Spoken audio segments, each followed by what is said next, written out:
12 o'clock, so we are going to go ahead and get started. Thank you for joining us. I am Annie Beck, and this is my wonderful friend, Jessica Mann. And we're semi-staying 6 feet away because I left my mask over there for my lunch. It's fine. So today we're going to talk to you guys about what Hyflex is. So for those of you that are not familiar with Hyflex, it is not the same as hybrid. It is not the same as partial or online. It is its whole new beast. The setup that you feast in the most loving, wonderful way. The setup that you're seeing right now is actually what my online students see when they take one of my Hyflex courses with me, if they are watching synchronously. So, so what is Hyflex? Jess, do you want to tell them about it? Yes. Hyflex is probably one of the newest types of instruction that the college is supporting. It does have its own section of the state board code, and we have guidance from the Veterans Programs Office, and all of these things come together to create basically a modality where you can attend one of three ways. The first way, as Dr. Beck mentioned, is synchronously, which means students would attend just like you're attending right now. You're going to watch live. You can ask questions. You can chat. You can put students who are also attending virtually in a breakout group together and interact with your instructor and ask questions as though you were here in the room. The next way that a student can physically attend is just to come right into the classroom and sit down. And it's a unique opportunity for our seated in-person students to then interact with their virtual classmates in real time. And the last way that students can attend is essentially as though they were taking an online class. They can stream the content that's been recorded. They can post to discussion boards. And as a faculty member, you have the opportunity to creatively create ways to ensure your students are doing that. And Dr. Beck can kind of speak to some of the creative ways that she has used to ensure that students are following through with their online content. Yeah, so for example, the students that are attending asynchronously or that are watching the recording later, I would ask questions throughout the lecture where I might say, oh, this journal activity, make sure that you write about this in your discussion board forum, because essentially to get credit for attending audio sketchy. Not sure if it's on. Is anybody else experiencing issues with the audio?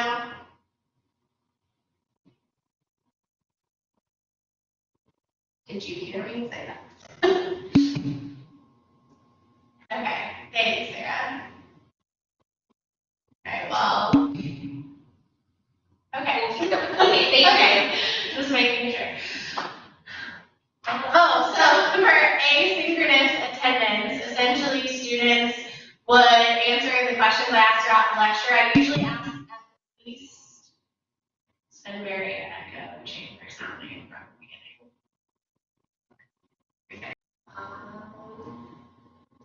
beginning. That's just, okay. That's just the room ceiling fence. Okay, yeah, so for those that are attending asynchronously, they have a discussion board, which is actually labeled class credit or attendance credit, and they simply write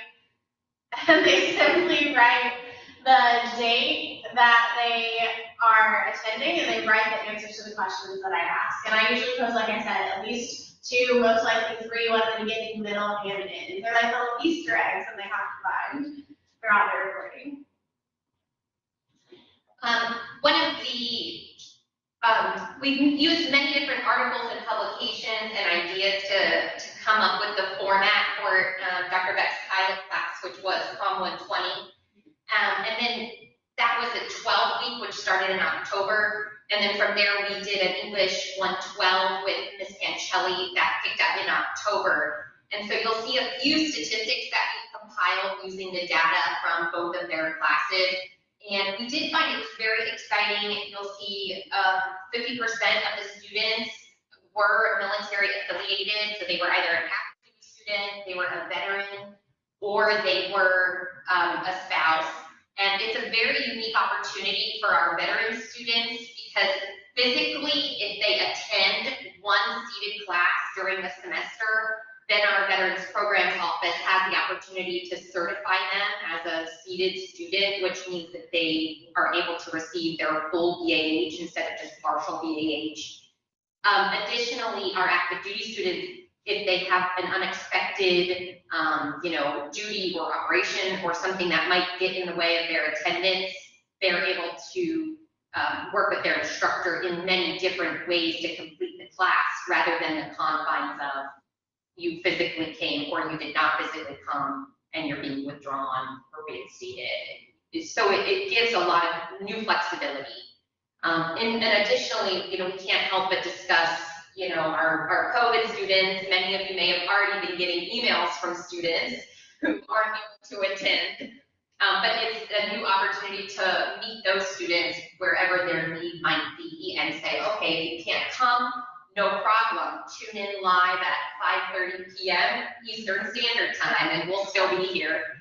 And the last statistic down there was that 67% of the students utilized this Hyflex option. And what we mean by that is those students, they came sometimes, they tuned in live other times, and a few times they just submitted assignments weekly on time.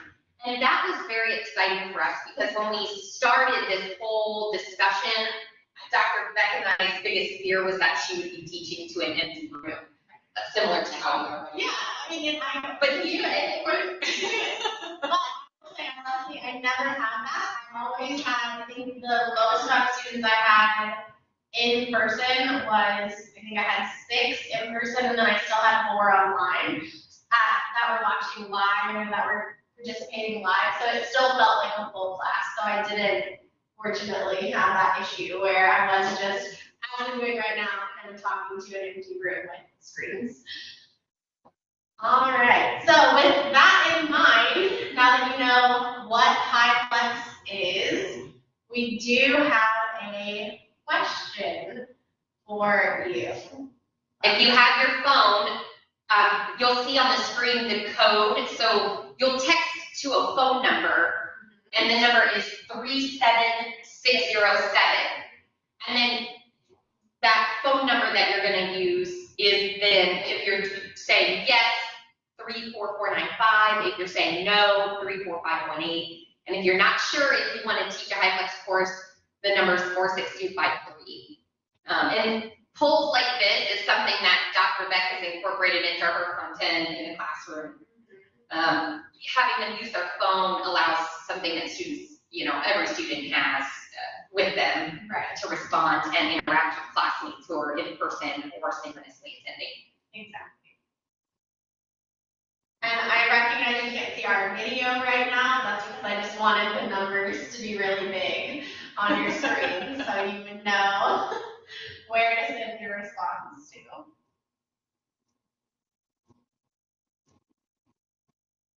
I don't know, can you see how many we have attending? So I have an idea. Yes, we have 16. Okay. And what's the chat? So nobody's really.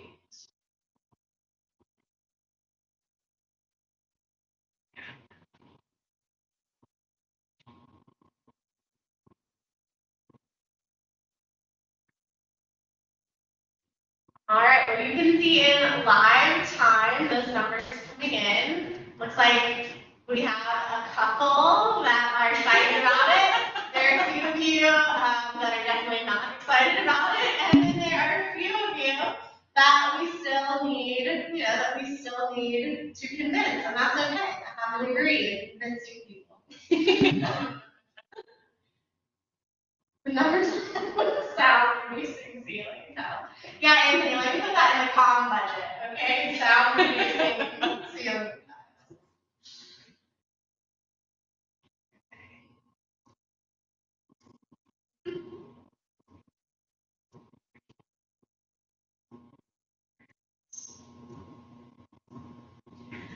Okay, so now we briefly want to take you through how Hyflex is being used at Coastal.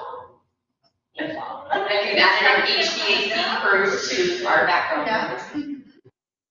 So as Jess already mentioned, I used it in my COM 120 class. We had a COM 120 class in the fall.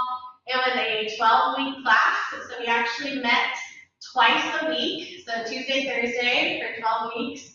And then Anna Maria taught an 8-week, I believe, English 112? Yeah, English 112 class that met once a week. And what we kind of determined from those pilot models is that this format actually probably works better for instructors to only meet with their class once a week in person. And that is simply just for that attendance policy, like I said before, it's to make it fair across the board. Because, for example, my students, if they missed a Tuesday, they would only have 48 hours to complete their discussion board for attendance credit because they have to submit it before the next class period. Whereas if they missed a Thursday, they would have closer to 5 days to submit that discussion board. So I think most of our, correct me if I'm wrong, but I think most of our future Hyflex classes are going to be meeting in person once a week, whether that's in the 8-week, 12-week, or 6-week. Yes, and Miss Pancelli's class, I'll add this, and I know she's here as well, watching, it meant for 3 hours, one night a week. It was a very long class period to use a model like this. She did give students the opportunity at the 1 hour mark and then at the 2 hour mark, you know, if they would like to leave and continue their assignments at home, they could. And overwhelmingly, her students did not leave, which we found almost amusing, but they liked being there and they stayed for the support, especially in the latter hours when they were working on content alone, and she was there to assist them in real time. So I think that does speak to the students who physically want to be there, want to be here. And the students who are more independent with their learning were okay with that as well. You'll see, these are meant more so to just be photos of some of the things that we were out there, but I did want to curate some resources that are available to faculty. One of the things that we started from the very beginning was just a collaboration between student services and our faculty members who are participating. We were constantly testing equipment, although the break seems to have gotten in the way of some of our effectiveness there with audio, but we were constantly testing our equipment beforehand. We were doing some demos. We were practicing with our help desk who would come in and run tests with us. And so that support is still there, and if you want to teach a class like this, we're here to support you. We also created attendance rosters. And poor Jess actually sat in virtually as Hyflex support for the majority, well, at least the first 4 weeks. Yes. I think you sat in every class in your office, but you were still there, available to help students. So whether we have support from IT or we have support from our amazing student services staff, there is help there. Yeah. If you are interested in this model. And we've grown from that in our second English class. We still have, and you'll see the chat is labeled Hyflex student support, but the idea behind the student support is just as you all are sending the chat in to kind of eliminate that pause as the instructor's trying to read and figure out what the students synchronously attending need. There's a work study student or a staff member, somebody who's there to assist with technical difficulty and call the help desk for you and have them, you know, come down and facilitate. So it's interrupting the class as little as possible. Right. But Dr. Beck can speak to some of those hardships as well, because there is a learning curve and you should be prepared for that as the instructor. Yes, as with every course I've ever taught, whether it's seated, you know, one activity works for one class might not work the same, even if they're both seated. It's probably not going to work the same online. You're going to have to refigure it, and you have to refigure your activities for this kind of model as well. For example, when Jess, you know, we just used the poll everywhere. That was something that I haven't used as often, but it was something that I had, a tool that I had to bring in so that my students that were watching live synchronously, as well as my seated students, could actually fill out the poll. And it was something that I left open, so if students watched asynchronously, they could still participate if they felt the need to do that before the next class.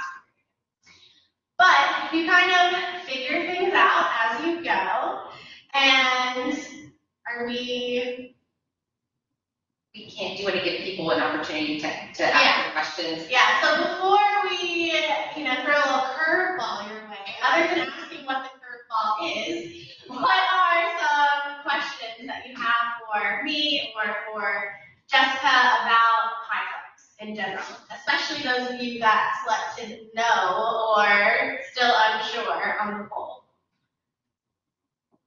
And I'll make the chat bigger so I can read. And feel free, you can turn on your camera and your speaker, or you can type it directly in the chat. Whatever works best for you. Anthony asking questions he knows the answers to. Anthony asked how much effort was required. Well, to be honest, it was a lot in terms of that first semester figuring out how things were going to work from an online or a seated perspective. And a lot of times, I don't know what Anna Maria experiences was, but for me, I felt like I had to figure things out sometimes in the class because I was like, oh, I can't do it like that. I'm going to need to figure out how to make this work right now. And I feel like a lot of it, Jess and I worked really hard in the summer, even before the fall semester started, to kind of flush out some of those technology issues, to flush out whether like volume or ceiling tiles or cameras or whatever it was going to be an issue or a problem, and trying to fix that before it got started. But there's always things that kind of happened in the moment that we didn't know until we just were running with it. And I feel like that happened when I started teaching online for the first time as well. But I don't know, the question I guess was how much effort was required compared to online or seated. I feel like maybe 1.5. 1.5. Like if the scale is like 1 to 1, it's maybe like a 1.333, 1.5. It was a lot of work in the front end, especially. But I feel like once I got the hang of it, like I said, after 3 or 4 weeks, I actually told Jess, you don't need to sit in anymore. I think I've got it. So it was a lot of just figuring out those technological difficulties that can come up. Yeah. And it sounds like Anna Maria says that she had the class for 3 hours, so it gave her a longer class period. And I will say, Dr. Beck's first class, we did have several minutes where there were students. What we didn't realize is students had like their microphone on, and it was creating an issue. Yeah. So. Or like I forgot to turn on my mic on here, so they couldn't hear me, and I didn't know why they couldn't hear me, because we forget to hit the recording, or we forget. I mean, we're human. I like to think I'm a little superhuman, but we're still just human. So I still make mistakes. This is not close to perfect. Yeah. So I think if you have 5-6 minutes of time that you burn, it feels a lot more polarizing in a 50-minute class compared to a 3-hour course. Definitely. Any other questions? I have a question. Did you have to create new content, or were you able to repurpose most of your content? I didn't really create new content, mostly repurposing. Or if I was going to have them watch a video, like sometimes I have them, especially in interpersonal, watch YouTube videos or a TED Talk or something, and it was figuring out, okay, I need to share the TED Talk, but in case there are audio issues, I also need to share the link to the TED Talk in the chat so they can watch it at home if there's an issue like going on in the live session. Any other questions? They're like students right now. This is why we don't want to talk. This is why I don't want to teach you an empty group. I know you're just really excited to know what special surprise is coming your way. Okay, here we go. Lindsay, does it have to be taught in that specific room? That is a great question. I know at this time, and Jess can speak to this, to my knowledge, we only have 2 of the Hyflex boards. One is at Lejeune, and their offices, and then one is here in CV 107. My hope, and Anthony and I had a meeting with President Heather, I don't know if this is actually going to come to fruition, but in the future, I would really think we could all benefit from there being a specific Hyflex room with, amazing ceiling tiles or whatever else we need to really make sure that everything runs smoothly. But yes, as far as Lindsay's question goes, yes, right now as far as on coastal campus, it's only being taught in CV 107. But it is a cart on wheels. Right. It's mobile. Yes. I think we're just in this for the sake of security and making sure it doesn't get damaged and all of that. It's been easy with just a few classes to coordinate the schedule. Nancy, that's an excellent question in terms of how attendance is determined. It's the same as Coastal's policy, so that 12.5%. The only real difference when it comes to attendance with Hyflex is because students have the option to watch asynchronously. I actually can't do my attendance for a Tuesday's class until Thursday. But I just created this amazing Excel sheet. It was really easy to keep track of attendance, even though I wasn't, I couldn't actually post attendance until technically the next class period. But as far as how many absences are allowed, or it's still that 12.5% before they get to the withdrawal period. Yeah, and we had a lot of attendance discussions getting started amongst all of our student services leadership because for our registrar, for example, it's important to her. We have to know, okay, did the student physically come? Or did they watch live? And the reason might be surprising, but let's say, for example, we have a police officer who wants to come in and know, was the student physically here on this day? It's part of this investigation. We as the institution have to say yes or no. And so how you choose to take attendance as the instructor is up to you. But we do have tools. For example, we did use the Excel spreadsheet for this Common 20 course that we can provide to you as a resource, or if you have your own method that you want to use to keep track, that's up to you. But it is important each week to be able to say this student attended synchronously, or this student was asynchronous, or this student was physically here. Caitlin, great question. I did write notes on the board, but a lot of my notes were just kind of extra things that I was doing practice. You can if you want. A lot of my notes were just in addition to the PowerPoint, but it wasn't something that necessarily they would need for a test or anything like that. I believe you teach math, so correct me if I'm wrong. But for a class that is like math or chemistry or where those notes were really vital, I know it seems a little extra, but this goes with the Hyflex model. I might actually write my notes or even type my notes and have a screenshot and send them in the chat. So I could still do it in the live session, but just in case, they couldn't see because of the camera or because of anything like that, they had another way to get those notes. So that would be my suggestion for that, which actually works as a really good transition to the next thing we're going to have you do.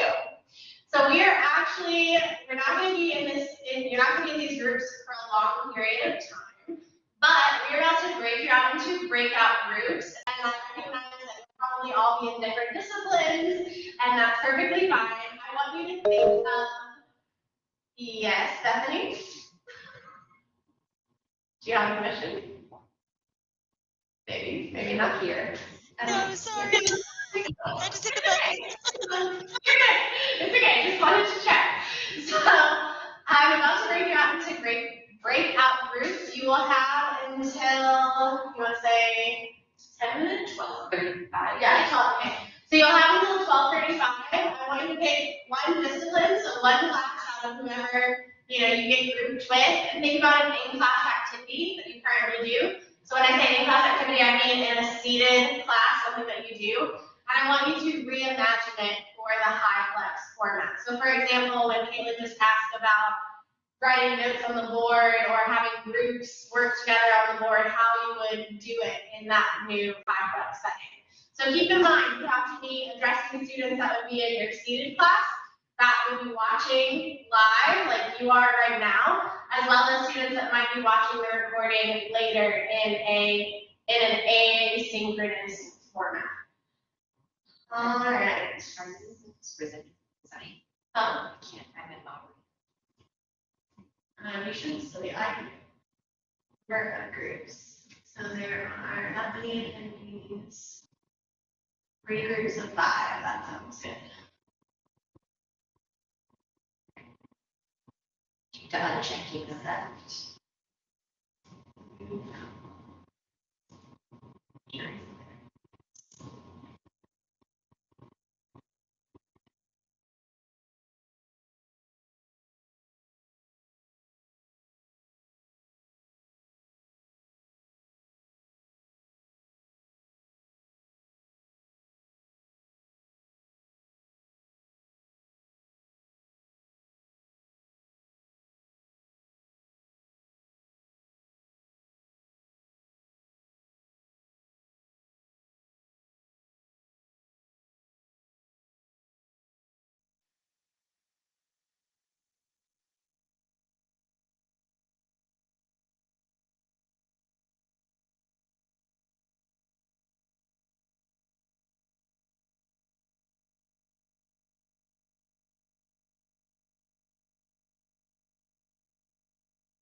All right, everybody should be reconnected.